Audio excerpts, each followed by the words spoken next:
I cast aside pen and paper to exploit the poetic form and make everything easily absorbent. And this form is accordant with Instagram poets writing charming one-liners in cursive.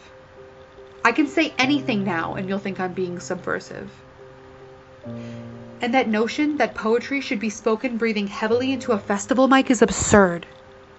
Absurd because when I speak in this voice, even the most mundane, meaningless shit sounds important. It's not a matter of content, but dramatic flair, and if you think I'm exaggerating, I'll show you. I felt terror in the water. Emerging from the depths, I could never stomach its presence. Learn to let it go, she whispered, this ghost in my kitchen.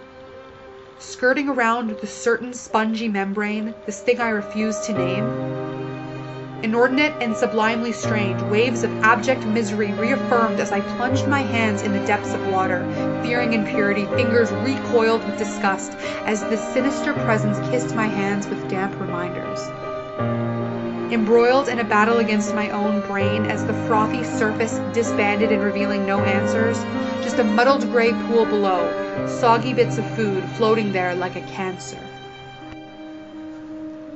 This anecdote burdened with feigned complexity, bastardizing rhyme with very little reason, accessorizing even the simplest concepts with shiny plastic jewels.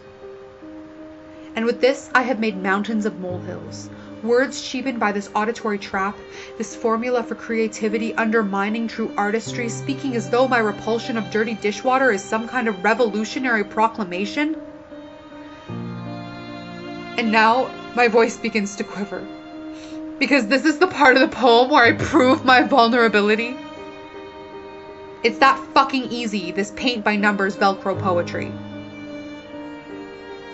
And some people will argue that this form serves a purpose, but I can't help but reject the predictable verses. It's so much less than what it appears on the surface. Reality becomes clear. The marker of its maker lies in pins and needles bent like wilted flowers beneath the crushing burden of literary apathy. Weighed down by all the sins and evils, it's the poet's job to critique these modes, these dramatic odes that curl around themselves, ripe with the sour stench of expired milk.